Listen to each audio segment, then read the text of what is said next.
ஆற்றின் பிறப்பிடமாக வருகை தந்த வரந்திருக்கும் தாய்மார்களுக்கும் மற்றும் கற்க சடர கற்றவை கற்றபின் இருக்காதற்கு தகை என்று முறையோடு உலை கற்ற அவையில் அமர்ந்திருக்கும் ஆண்டோர்களுக்கும் சான்றோர்களுக்கும் மற்றும் நாடகத்தையும் விழாவினையும் சிறப்பாக ஏற்பாடு செய்து நடத்தி கொண்டிருக்கும் ஒரு பெரியவர்களுக்கு விழா கம்பியார்களுக்கும் மற்றும் இங்கே எங்களுக்காக ஒளிபெருக்கி இயக்கிக் கொண்டிருக்கும் ராணி ஒளிபெருக்கி உரிமையாளர்களுக்கும் மனமார்ந்த நன்றியினையும் வழிகளந்து வணக்கத்தினையும் தெரிவித்துக் கொள்கிறோம். நன்றி, வணக்கம்.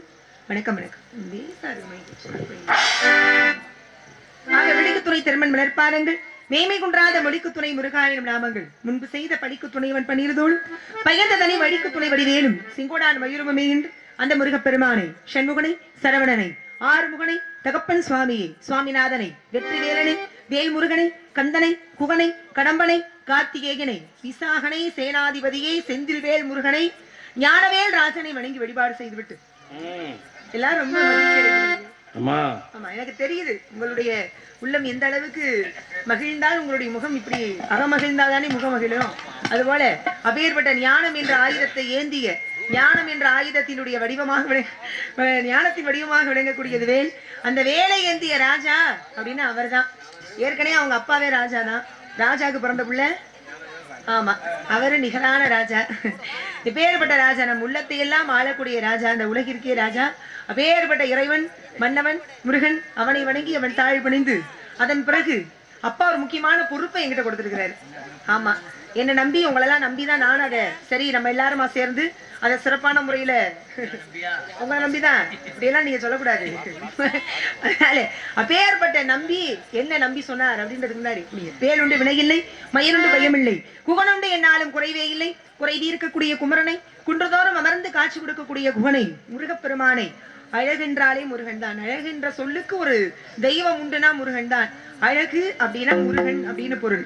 ஆக அப்பேற்பட்ட அழகுக்கு இலக்கணமாக விளங்கக்கூடிய ஆறுமுக பெருமானை வணங்கிவிட்டு அதன் பிறகுதான் மற்ற காரியம். வெற்றிவே வீரவே சுற்றி வந்த பகைப்பட்டம் தோல் நெடுங்க வைத்த சக்திவே ஞான சக்திவே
இருக்கீங்க, ஒரு உற்சாகம் தான், வேற என்ன.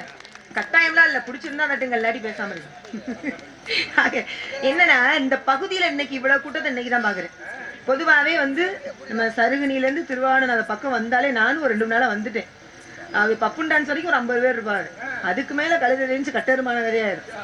அப்புறம் முருகன் வரும்பொழுது நிலைமையை நீங்களே யோசிச்சு பாத்துக்கோங்க. ஆனா இன்னைக்கு அப்படி இல்லை, இவ்வளவு மக்கள் வந்து கூடி இருக்கிறது ரொம்ப ரொம்ப மகிழ்ச்சியான ஒரு தருணமாக இருக்கு. அதனால ஏன் அப்படின்னா எல்லாம் ஊருக்கு ஒதுக்குப்புறமா இருக்கு மேடை. பாதி சமயத்தெல்லாம் நீங்க எந்திச்சு போவே முடியாது.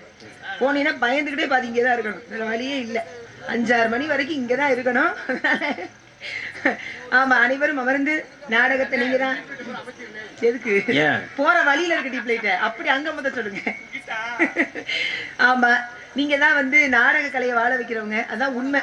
இதை சொல்லணும்ல. முதல்ல எத்தனையோ கலை நிகழ்ச்சிகள் இருக்கு, எத்தனை இருந்தாலும் ஆமா இன்னைக்கு ஒரு 3 மணி நேரம் 4 மணி நேரத்தோடு முடியக்கூடிய நிகழ்வுகள் நிறைய கலைஞர்கள் நிறைய பண்றாங்க. ஆனா அதுல ரொம்ப ரொம்ப பழமையா ரொம்ப அதிக நேரமாக நடத்தக்கூடிய ஒரு நிகழ்வுனா நாடகம் மட்டும்தான். அந்த நாடக கலை இன்றைய காலம் வரைக்கும் தென்பகுதிகள்ல, தென் மாவட்டங்கள்ல, அதிலும் குறிப்பாக வள்ளி திருமண நாடகம் என்பது இவ்வளவு பிரசித்தியாக இவ்வளவு மக்கள் கூடி கதை களம் என்ன, கதையினுடைய கரு என்னன்னு தெரிஞ்சோம் இதுதான் நடக்கும், இருந்தாலும் நாங்க அந்த நாடகத்தை பார்த்தே தீருவோம் அப்படின்னு எப்பொழுது வந்தாலும் நாடகத்தை தான் முக்கியத்துவம் கொடுத்து நாடகத்தையே தெய்வத்திற்கு பிரார்த்தனையாக நடத்தி கொண்டிருக்கிறீர்கள். அப்படின்னா அந்த நாடகத்தின் மீது உங்களுக்கு எந்த அளவுக்கான ஒரு மரியாதையும் ஒரு ரசிப்பு தன்மையும் இருக்கு அப்படின்றத உணர முடியுது. நாடக கலை வாழுது அப்படின்னா இன்றைய காலம் வரைக்கும் மட்டும் கிடையாது, இனி வரக்கூடிய ஆண்டு காலம் எத்தனை ஆனாலும் சரி நாடக கலை அழியாமல் இருக்குன்னா அதற்கு காரணம் ரசிகர்களாகி நீங்க மட்டும்தான். உங்களுக்கெல்லாம் ரொம்ப பெரிய நன்றி. ஒருவேளை நாடக கலை அழியுது, கொஞ்சம் கொஞ்சமா குறையுதுன்னா யாரு காரணமா இருக்க முடியும்? நாடக கலைஞர்கள்ல ஒரு சில பேர் காரணமா இருக்கணும். அதான் உண்மை, அதை ஏத்துக்கணும்ல. அதனால அப்பேற்பட்ட வகையிலே எல்லோருக்கும் நன்றி. குறிஞ்சி, முல்லை, மருதம், நெய்தல், பாலை என்ற 5 வகை நிலங்கள். இந்த 5 வகை நிலங்களிலே குறிஞ்சி எனும் சிற்றுரை பரிபாலனம் செய்தோரும் நம்பி தலைவனுக்கும் நங்கை மோகினிக்கும் வள்ளி என்ற பெயரோடு வளர்ப்பு மகளாக வளர்ந்து வருகிறேன். குல வழக்கப்படி பருவமனித பெண்களை எல்லாம் திணைக்காவலுக்கு செல்ல வேண்டும், ஆண்கள் உழுது வயிறிட்டு வேட்டைக்கு செல்ல வேண்டும். இது எங்களுடைய இன வழக்கம். அதற்கிணங்க என்னுடைய அருமை தந்தையார் முருகப்பெருமானுக்காக திணை விதைத்து திணை பயிர்களை எல்லாம் பறவைகள் சேதம் செய்து விடாமல் கண்ணும் கருத்துமாக ஆளோடம் சோ என்று பறவைகளை விரட்டி வாருங்கள் அப்படின்னு என்னை மட்டும் அனுப்பவில்லை, எனக்கு கூட துணைக்கு தோழி பெண்கள் எல்லாம் அனுப்பி வச்சிருக்கேன். ஆமா, தோழி ஒருத்தி வரா, தோழி மாதிரி ஒரு பொம்பளை பிள்ளை. ஆமா, நீங்க பார்த்தோன்னே அப்படியே அந்த பக்கம் விழுந்தாலும் விழுந்துருவீங்க. எல்லாம் பார்த்து ஒரு மாதிரியானவ, வேற மாதிரிதான், உண்மை இல்ல. அதனால தோழிகள் எல்லாம் அழைத்துக் கொண்டு கந்தனுக்காக விதைக்கப்பட்ட திணைக்கதிர்களை அறுவடை செய்து காவலை சிறப்பாக செய்து முடிக்கணும். தோழி அழகா இருப்பா, அழகு எல்லா இடத்துலயும் தான் இருக்கு. நமக்கு ஒரு சில இடங்கள்ல அழகா இருக்கிறதுனால பிடிக்கும், சில இடங்கள்ல பிடிச்சிருக்கிறதுனால அது அழகா தெரியும். அதான் உண்மை. ஊருக்கே அழகா தெரியாது, நமக்கு அழகா தெரியுதுன்னு அது பிடிச்சிருக்குன்னு அர்த்தம். அது போல இந்த உலகிற்கே அழகனாக விளங்கக்கூடியவன், அழகு இருக்குன்னு ஆபத்து இருக்குன்னு சொல்லுவாங்க. ஆனால் அழகிருந்தும் ஆபத்து இல்லாமல் அருள் வழங்கக்கூடிய ஒரே தெய்வம்னா கந்தபெருமான் மட்டும்தான். கலியுகத்தினுடைய கடவுளாக விளங்கக்கூடியவன் கந்தசாமியை வணங்கினா போதும், எந்த சாமியை வணங்கணும்ன்ற அவசியமே கிடையாது. கதிர் வேலுக்கு எதிர் வேலே கிடையாது. செந்தூரானை வணங்கினோம், எந்தூரானை வணங்கணும் அப்படின்ற தேவையெல்லாம் இல்ல. தேவைகள் எல்லாம் ஒரே இடத்துல தீர்த்து வைக்கக்கூடிய கடவுள் அப்படின்னா கருணை கடலே கந்தா போற்றி அப்படின்ற அந்த முருகப்பெருமான் மட்டும்தான். முருகனுடைய வேல் இருக்குல்ல, அதற்கு ஒரு தனி மகத்துவம் உண்டு. மற்ற தெய்வங்கள் கையிலையும் ஆயுதம் இருக்கு, முருகன் கையிலும் வேல் இருக்கு. இருக்கக்கூடிய ஆயுதங்களையே தலைமை ஆயுதம் எதுனா வேலாயுதம் தான். இந்த வேல் அவனுக்கு முன்பாக சென்று பக்தர்களை காக்குமா. அவன் கட்டளையிடுவதற்கு முன்பாக பக்தர்களுடைய குறைகளை அறிந்து தீர்க்கக்கூடியது எதுனா வேல். அதனாலதான் வேல் உண்டு வினையே இல்லை அப்படின்னாங்க. எங்கெல்லாம் போச்சு, என்னெல்லாம் பண்ணுச்சு. அருணகிரிநாத சுவாமிகளுக்கு திருப்புகளை எழுதுவதற்காக வழிவகுத்து ஓம் என்ற பிரணவத்தை எழுதுவதற்காக முருகன் பயன்படுத்தியது வேலைத்தான். ஏன்னா வேல் ஞானத்தின் வடிவம். ஞானம் பெற்ற உடனேயே என்னாச்சு, இருக்கிற ஆசாபாது எல்லாமே அந்த ஒரு சொல்லுவாங்க இல்லையா, நோயின்னு மருந்து மாதிரி ஞானம். இதுக்கெல்லாம் வழிகாட்டி ஞானம் தான். ஆசையா இருக்கட்டும், பொறாமையாக இருக்கட்டும், கோபமாக இருக்கட்டும், வஞ்சகமாக இருக்கட்டும், உறவுகள் மீது இருக்கக்கூடிய பற்றா இருக்கட்டும், இதுல இருந்தெல்லாம் விடுபட்டு வர்றதுக்கு ஒரு வழி உண்டுன்னா அது ஞானம் என்றுதான். அந்த ஞானத்தையே வடிவமாக கொண்டது வேல். அந்த வேல் பட்ட உடனேதான் அருணகிரிநாத சுவாமிகள் திருப்புகளை பாடுகிறார். இங்க வேல் பயன்பட்டது. அடுத்து எங்க அப்படின்னா திருமுருகாற்று பாடுவதற்கு அருள் செய்ததும் வேல் தான். அதனாலதான் பாடுகிறார், குன்றம் எரித்ததுவும் குன்றப்போர் செய்ததுவும் அன்றங்கு அமரதித்ததுவும் இன்றனை கைவிடாது நின்றதுவும் கற்பொதும்பில் காத்ததுவும் மெய்விடாத என் வீரன் கைவேல் அப்படின்னு பாடின உடனே வேல் அங்கு குன்றை பிளந்து அனைவரையும் காப்பாற்றியது. அதனாலதான் திருமுருகாற்றுப்படை என்ற ஆற்றுப்படை எழுதினார் நக்கீரன். அங்க வந்ததும் வேல் தான். அடுத்து வரலாறுகள்ல நல்லிய கொடான்னு ஒரு மன்னன் இருக்கான். கடையேடு வள்ளல்கள் அவனும் ஒருவன். அவளுக்கு தாமரை மலர்களை எல்லாம் வேளாக உருமாறி எதிரிகளுக்கு ஆயுதமாக பயன்பட்டு எதிரிகளை அழித்ததா. அதனாலதான் இன்னைக்கும் தாமரை மலர் வேளாக மாறிய ஊர் என்பதால் அந்த ஊருக்கு வேலூர் அப்படின்னு பேர் வந்துச்சு. வேலூர் மாவட்டம் இருக்குல்லையா அங்க. ஆக இப்படி அங்க அருள் செய்ததும் வேலுதான். அது மட்டுமல்ல, இதெல்லாம் தாண்டி அந்த வேலு ஏன் கிடைச்சிச்சு? சூர சம்ஹாரம் செய்வதற்காக கிடைத்தது வேல். அதைதான் அருணகிரிநாத சுவாமிகள் பாடுகிறார். செயல்பட்டு அழிந்தது செந்தூர் வயல் பொழில், தேன்கடம்பின் மாழ்பட்டு அழிந்தது பூங்குடியார் மனம், மாமயிலோன் வேல்பட்டு அழிந்தது வேலையும் சூரனும் வெப்பும், அவன் கால்பட்டு அழிந்தது என் தலைமேல் ஐயன் கையெழுத்தேன். தலையெழுத்து மாறணும்னா தலைவனை நாடணும். ஆக தலையெழுத்து சரியில்லாட்டியும் சரி, முருகனை வணங்கினோருக்கு தலையெழுத்து தானா மாறும். ஐயனுக்கே கட்டளையிடக்கூடிய அந்த தகுதி முருகனுக்கே உண்டு. தன்னை வணங்கக்கூடிய பக்தர்களுக்கு இந்த தலையெழுத்து வேண்டாம், வேற தலையெழுத்தை மாத்தி எழுதுன்னு அயனான பிரம்மனுக்கு கட்டளையிடக்கூடிய தகுதி பெற்றவன் முருகப்பெருமான். அதனாலதான் முருகப்பெருமான் தலையிலே கொட்டி சிறையில் அடைத்த அந்த ஒரு நிகழ்வும் நடந்தது. அப்பேற்பட்ட ஆறுமுகனுக்காக இயலக்கூடிய காவல் வெற்றிகரமாக அமைய இந்த உலகத்தையே கட்டி ஆளக்கூடிய உமையன்னை ஆதிபராசக்தி, உலகத்தை ஈன்ற பின்பும் கண்ணியாக விளங்குகின்ற அம்பிகை, இந்த உலகத்தினுடைய முதல் பெண்ணரசி, எங்கள் பாண்டிய நாட்டின் பேரரசி, மதுரையை அரசாடு மங்கையர்க்கு அரசி, அங்கையர் கண்ணி மனோன்மணி சியாமலாதேவி, அன்னை மீனாட்சி, தடாதகை நாச்சியார், அவளை வணங்கி அவள் தாய் வணங்கி பிறகு வேப்பிலை வேப்பிலை காளிகம்மன் வேப்பிலை வேப்பிலை வேப்பிலை அன்னாரிகம்மன் வேப்பிலை கத்தி போல் வேப்பிலை காளிகம்மன் வேப்பிலை கத்தி போல் வேப்பிலை ஈஸ்வரியில் வேப்பிலை மாறி மகமா கடிவான வேப்பிலை நீலி திரிசூலி முருகான வேப்பிலை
மனம் தரும் தெய்வ வடிவம் தரும் நெஞ்சில் வஞ்சமில்லா இனம் தரும் நல்லெண்ண எல்லாம் தரும் அன்பர் என்பவருக்கே கணம் தரும் பூங்குழலால் அபிராமி கடைக்கண்களே. இந்த அபிராமி பட்டர் பாடியது போல உதிக்கின்ற செங்கதிர் உச்சித்திலகம் உணர்வுடையோர் மதிக்கின்ற மாணிக்கம் ஆதலம் போது மலர்க்கமலை துதிக்கின்ற மின்கொடி மின்கொடி குங்கும தோகம் என்ன விதிக்கின்ற மேனி அபிராமி எந்தன் வெளி துணையே அப்படின்னு பாடியது போல துணையாக வந்து அருள் செய்வது அன்னை இருக்கிற சாமியிலே ரொம்ப கருணையானது அம்மா தான், அம்பாள் தான். நீங்க பாத்தீங்கன்னா பத்திரகாளியெல்லாம் ரொம்ப பயங்கரமா அவர் சொரூபமே பாக்குறதுக்கு நமக்கே மெய் சிலிருக்கும். போய் பார்க்கணுமான்னு பயம் ஒரு பயம்லாம் வேண்டாம். நம்ம வீட்டுல நம்ம அம்மாவுக்கு கோவம் எப்போ வரும்? பொதுவா வெளியில கோவம் எப்போ வரும்? கோவம் இருக்கிற இடத்துல தான் குணம் இருக்கும். ஒரு குழந்தைக்கு தன்னுடைய பிள்ளைகளுக்கு கோழி கூட கோழி குஞ்சுகளோடு மேயும் பொழுது கோழி குஞ்சை போய் யாராவது தூக்கணும்னா அவ்வளவுதான் கொத்தி பாஞ்சிரும். அதுபோல இந்த உலகிற்கு அன்னையாக விளங்குகின்ற ஆதிபராசக்தி ஆமா தன்னுடைய பக்தர்களுக்கு எப்பொழுதெல்லாம் இடர் ஏற்படுதோ அப்பொழுதெல்லாம் அதை காப்பதற்காக, அசுரர்களை அழிப்பதற்காக, தீமையை அழிப்பதற்காக ஆதிபராசக்தியாக காளியாக உருக்கொண்டு ஒவ்வொரு ஊர்லயும் வீரமாகாளியா இருக்காங்க, வெட்டுடையா காளியா இருக்காங்க. ஆமா அடுத்து மதுரையிலே மடப்புறத்திலே பத்ரகாளியம்மனாக காட்சி அளிக்கிறார். இப்படி ஒவ்வொரு ஊர்களிலும் ஒவ்வொரு பேரு. ரொம்ப அருகில் இருக்கக்கூடிய ஒரு அற்புதமான திருத்தலம் திருவாடானை. திருவாடனை அப்படின்னு இன்று வழக்கில் அழைக்கப்படுகிறது. அங்க இருக்கக்கூடிய அம்பாளுக்கு ஸ்நேகவள்ளி அம்மையார் அப்படின்னு பேர். ஸ்நேகவள்ளின்னா என்ன இருக்கும் தெரியுமா? ஸ்நேகம்னா என்ன? அவனோட ஸ்நேகம் பண்ணல அது நல்லா இல்லை அப்படின்னு சொல்றாங்கல்ல. பொதுவா ஒண்ணு சொல்லுவாங்கல்ல, அதாவது ஆளு நல்லவன் தான்ப்பா, சேர்க்கை தான் சரியில்லை அப்படின்னு. என்னுடைய கருத்து என்னன்னா, ஆளு நல்லவனா இருந்தா சேர்க்கையும் சரியில்லாம இருக்கு. அவங்கதான் கெட்டவங்கள அவங்களோட போய் என் சேர்க்கை சரியில்லாம ஒருத்தர் நல்லவனாலே போய் தேவையில்லாத சேர்க்கையில் ஈடுபட மாட்டான்ல. அதுபோல ஸ்நேகம் அப்படின்றது மாதிரி ரொம்ப எளிமையாக அன்னையை நெருங்கி விட முடியுமா? இங்கன்னா திருவாடனையில் இருக்கக்கூடிய அன்னை ஸ்நேகவள்ளி அம்மையாரு. இறைவனுக்கு ஆதி ரத்னேஸ்வரர் அப்படின்னு பேரு.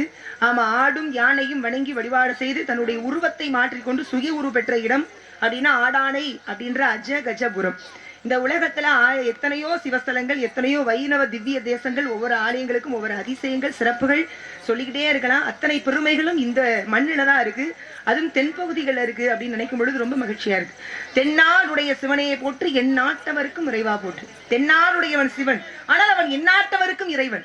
எல்லா நாட்டையும் சேர்ந்தவர்கள் எந்த வகையில தெய்வத்தை வணங்குறாங்களோ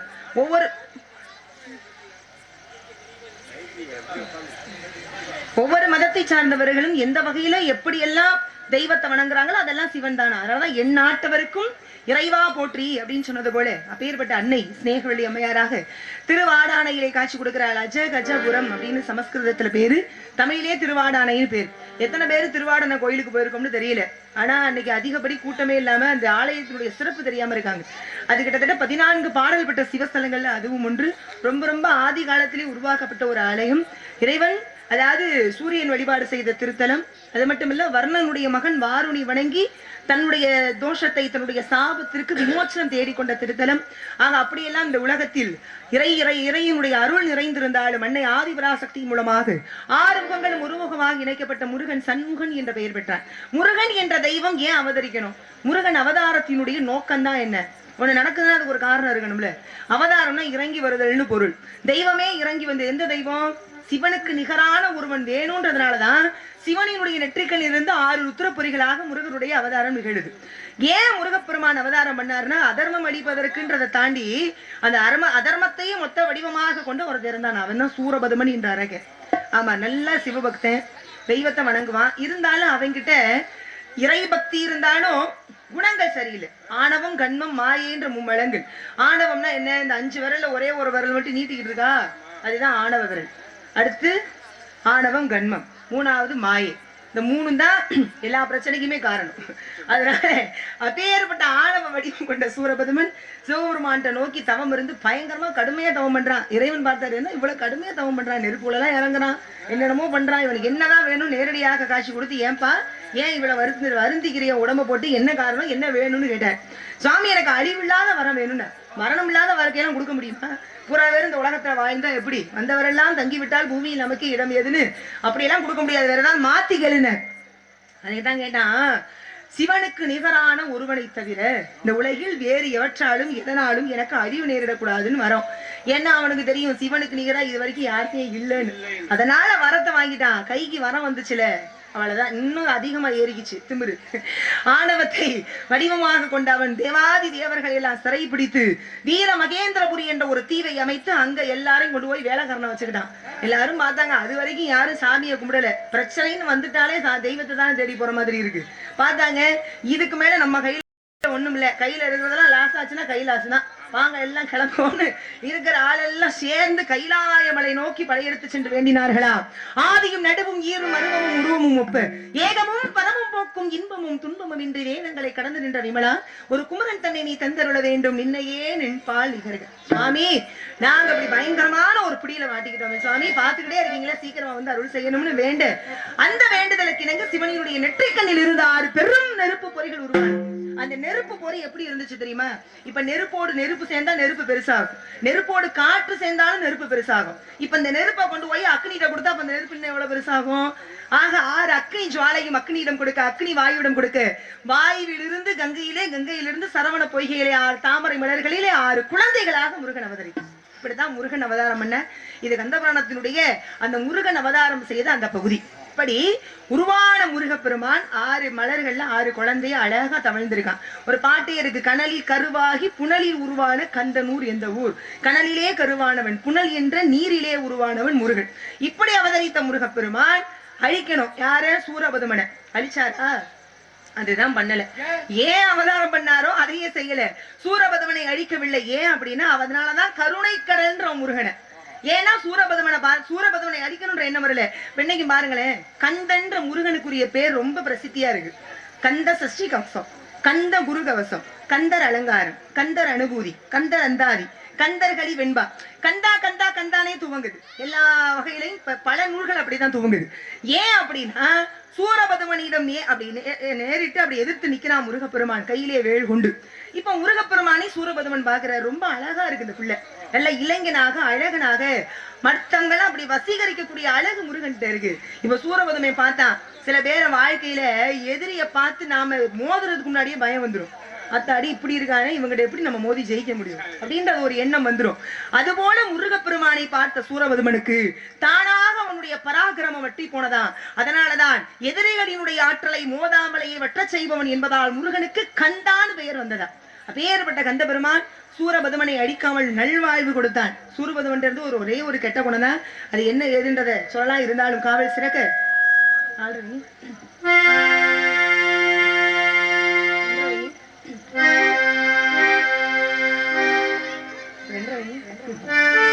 ஆத்தாவும் கோயிலிலே அலங்கார வாசலிலே ஏத்து வந்தோம் மாதிலுக்கு எங்க குறைய நீரிழப்பு. ஆத்தாவும் கோயிலிலே அலங்கார வாசலிலே ஏத்து வந்தோம் மாதிலுக்கு எங்க குறைய நீரிழப்பு. அடியலங்காரி அரிசுவரீவே எங்கள் வாழ்வி காக்கும் ஆலயமாரி மங்களம் குடும்பம் என்ற குடும்பத்தில் ஆகியக்கு வஞ்சனி எடுத்து வந்தோம். மணக்கும் போது மல்லிகைப்பு கொண்டு வந்தோம். அங்கமெல்லாம் பூமணக்கும் தங்கமேவும்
ஆக அப்படியெல்லாம் இப்படியெல்லாம் முருகா முருகா முருகான்னு உருகிறதுக்கெல்லாம் ஒரு காரணம் இருக்கு.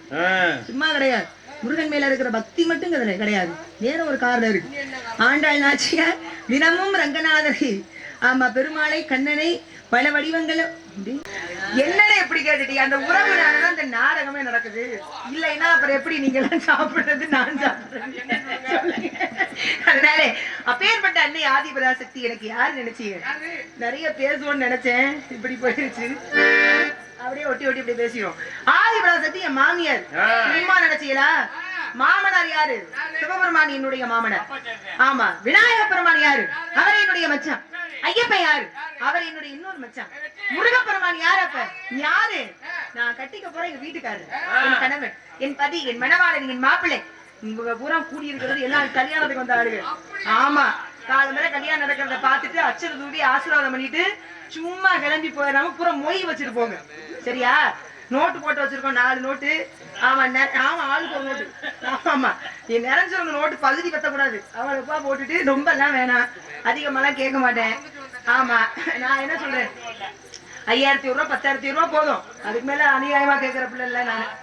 மொய்யே அவ்வளவுதான். அதுக்கு மேல இல்ல, அவ்வளவுதான் காசு கொண்டு வரலன்ற ஆளுதான் தங்கமா எழுதிருங்க. 1 பவுன் 1/2 பவுன் 2 பவுன் வரைக்கும் எழுதலாம், தப்பு இல்ல. அதோட கொண்டு போய் வீடு வாசல் விற்க வேண்டியதான் தங்கம் வாங்கணும்னா. சரி, எங்களுக்கு என்ன தங்கத்துக்கு குறையா?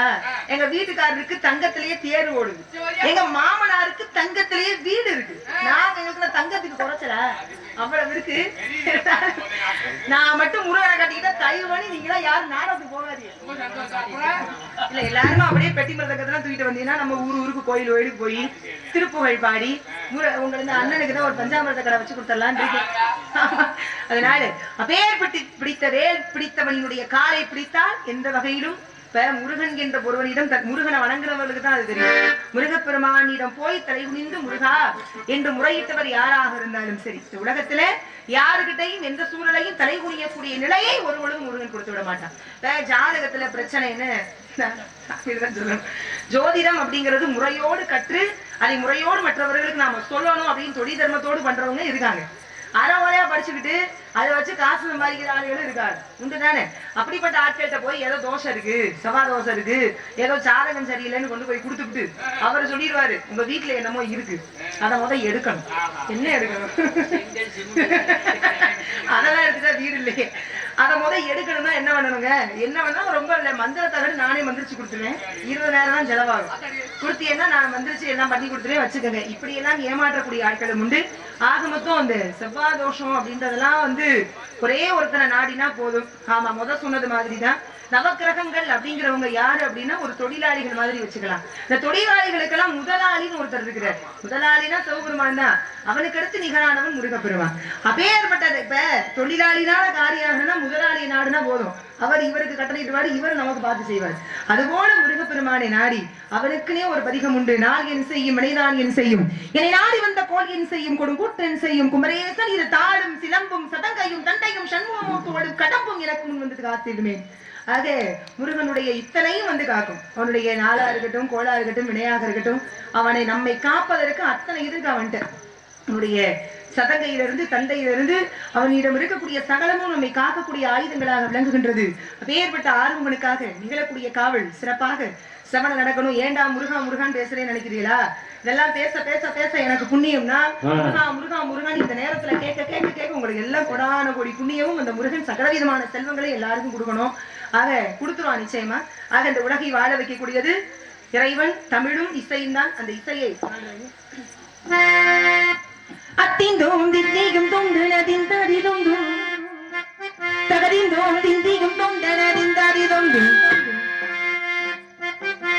அத்திந்தோம் திந்தியும் தொண்டனதின் தரிதொண்டும் தகதிந்தோம் திந்தியும் தொண்டனதின் தரிதொண்டும் ஆடாது ஜமாது மர ஆடிடும் பொம்மி ஆண்டவன பாராட்டும் இசைக்கிழி பொம்மி என் பாட்டு வந்தாய் மர துள்ளிடும் பொம்மி அவன் பாட்டு இல்லாத இடங்கை பொம்மி பாட்டு படிச்சோம் பாட்டிலே மன ஓடி நிச்ச நாங்க முடிச்சோம் அத்திந்தோம்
உலகத்தையே ஆள்றது அப்படின்னா அது இசை தமிழோடுதான் நிறைய அடியார்கள் இறைவனை பாடி அவருடைய முக்தி அடைந்தார்கள். இப்படிப்பட்ட இசையோடு சேர்ந்த தமிழும் இந்த உலகிற்கு ரொம்ப ரொம்ப முக்கியம். இறைவனை நாடுவதற்கான வழி இதெல்லாம். அப்பேற்பட்ட முருகனை நான் நினைச்சா போதுமா? அவன் நினைக்கணும். அவன் அருளாலே அவன் தாழ் வணங்கின்னு அவன் நினைச்சாலே ஒழிய நாமெல்லாம் அவனை நினைக்கவே முடியாது. ஒரு கோயிலுக்கு போறோம்னா சில நேரங்கள்ல நாம நினைக்கலாம் இந்த கோயிலுக்கு போயிடணும் அப்படின்னு. ஆனா போக முடியாம தடங்களாவே இருக்கும். திருவண்ணாமலை கோயிலால் நான் நினைச்சுக்கிட்டே தான் இருக்கேன். போகவே முடியல, ஏன்னே தெரியல. சிதம்பரம் போகலான்னு நினைக்கிறேன், ஆனா போக எப்படியோ தெரியல, தடங்கள் வந்துகிட்டே இருக்கு. திருப்பதி போயிட்டு வரலான்னு பாக்குறேன், ஆனா முடியல, சூழல் அமையல. ஏன் அமையல, ஏன் நடக்கல தெரியுமா? நாம போய் தெய்வத்தை பார்க்கணும்னா நாம நினைச்சா முடியுமா? அவர் கட்டாயிடணும், நீ என்னைய பார்க்கணும்னு. ஆக ஒரு மன்னனை போய் பார்க்கணும், ஒரு பதவியில இருக்கிறவங்களை பார்க்கணும்னா அவங்க நினைச்சாதான் நம்ம பார்க்க முடியும். அது போல இந்த உலகம் என்று மிகப்பெரிய ஒரு பிரம்மாண்டமான இந்த பிரபஞ்சத்தையே கட்டி ஆளக்கூடிய இறைவன் நினைத்தாலே ஒழிய நாம போய் அவரை பாத்திரவே முடியாது. அதனால அவரை நெருங்குறதுக்கு ஒரு வழி இருக்கு. ரொம்ப பணிவு, தூய்மையான செருக்கு இல்லாத பக்தி. இந்த 2 நாளை மட்டும்தான் சாமியை நெருங்க முடியும். அதை விட்டுவிட்டு இல்ல அப்படியெல்லாம் இல்ல, நான் தான் எல்லாம், நான் இல்லைன்னா எதுவும் கிடையாது, நான் மட்டும் இல்லாட்டி இந்த கோயில் கும்பாபிஷேகம் நடந்திருக்குமா? நான் இல்லைன்னா அந்த ஊர் திருவிழா நடத்திருக்க முடியுமா? நான் இல்லாட்டி அந்த நாடகம் நடந்திருக்குமா? நான் யார் தெரியுமா? நீ யாரு? செத்தா போனோம். இதுக்கடையில நான் அப்படின்னா இப்படி. இந்த குணம் இருந்தாலே இறைவனை நெருங்குவதற்கு முடியவே முடியாது. அமைதியும் பக்தியும் ரொம்ப செருக்கலாத பணிவான அன்பு மட்டும்தான் தெய்வத்தை நெருங்குவதற்கு வழிவகுக்கும். அதனாலதான் நான்கின்ற அகம்பாவம் கூடாது, நம்மளாலதான் எல்லாம் நடக்குது அப்படின்ற எண்ணம் கூடாது என்பதற்காக பல இடங்கள்ல பல பதிகங்களை நமக்கு கொடுத்தாலும் ரொம்ப எளிமையாக இந்த கலியுகத்துல சிறுகூடல்பட்டியை சேர்ந்த ஐயா கவிஞர் கண்ணதாசன் அவர்கள் ரொம்ப எளிமையான அழகான உரைநடை தமிழிலே நமக்காக ஒரு கவிதை தொகுப்பையே கொடுத்தார். எப்படி பூஜ்யத்திற்குள்ளே ஒரு ராஜ்யத்தை ஆண்டு கொண்டு புரியாமலே இருப்பான் ஒருவன், அவனை புரிந்து கொண்டால் அவன் தான் இறைவன். தென்னையில நீருக்குள்ளே தேங்கியுள்ள ஓட்டுக்குள்ளே தேங்காய போல் இருப்பான் ஒருவன், அவனை தெரிந்து கொண்டால் அவன் தான் இறைவன். வானவெளி பட்டணத்தில் வெட்டுமதி சக்கரத்தின் யமனரதம் ஓட்டி வரும் ஒருவன், அவனை நாடிவிட்டால் அவன் தான் இறைவன். வெள்ளருவிக்குள்ளிருந்து மேலிருந்து கீழ் விழுந்து உள்ளுயிரை சுத்தம் செய்வான் ஒருவன், அவனை உண்டு கழிப்பார்க்கு அவனே இறைவன். கல்லி இருக்கும் தேரை கண்டு கருவி இருக்கும் பிள்ளை கண்டு உள்ளிருந்து ஊட்டி வைப்பான் ஒருவன், அவனை உண்டு கழிப்பார்க்கு அவனே இறைவன். 9 ஓட்டைக்குள்ளே கைக்குள்ளே ஒரு துளி காற்றை வைத்து சந்தையில் விற்று விட்டான் ஒருவன். அவன் தடம் தெரிந்தால் அவன் தான் இறைவன். முற்றும் கசதன் என்று பட்டற்று வந்தவருக்கு சுற்றவன் நெஞ்சிருப்பான் ஒருவன். அவனை தொடர்ந்து சென்றால் அவன் தான் இறைவன். நீரினிலே குளிர்ச்சி வைத்தான், நெருப்பினிலே சூடு வைத்தான், கருப்பினிலும் வெண்ணெய் வைத்தான் ஒருவன். உள்ளம் கண்டு கழிப்பாருக்கு அவனே இறைவன். இப்படி வரிசையா 15 பாடல் 16ஆவதா சொல்றாரு. தான் பெரிய வீரன் என்று தலைமருந்து திரிபவனை எல்லாம் நாள் குறித்து கூட்டிச் செல்வான் ஒருவன். அவனே நாடகத்தை ஆட்டி வைக்கும் இறைவன் முடிக்கிறார். பாருங்க, நான் தான் தெரிகிறவனெல்லாம் தலையில ஒரு தட்டி தட்டி இங்க நான் ஒருத்தன் இருக்கனே உனக்கே நாட்டம் அப்படின்னு கூட்டிட்டு போவான். அவன் தான் இறைவன் முடித்தது போல அந்த அகம்பாவம் இல்லாமல் ஆணவம் இல்லாமல் அன்போடு பக்தியோடு போய் முருகனை இறைவனை நெருங்கினா போதும். நீங்க எல்லாம் நெருங்குறது நான் நெருங்குறது ஒண்ணா? நீங்க எல்லாம் பக்தியோடு போவீங்க, ஆனா நான் காதலோடு முருகன் போவேன். ஆமாண்ணே, முருகன் மீது அளவடந்த காதல். அவர் அழகுக்கு யாருக்கிட்டையும் காதல் வராது, ஆனா யாருக்கும் வரக்கூடாது. எனக்கு மட்டும்தான் வரணும் காதல். எப்படி தெரியும்?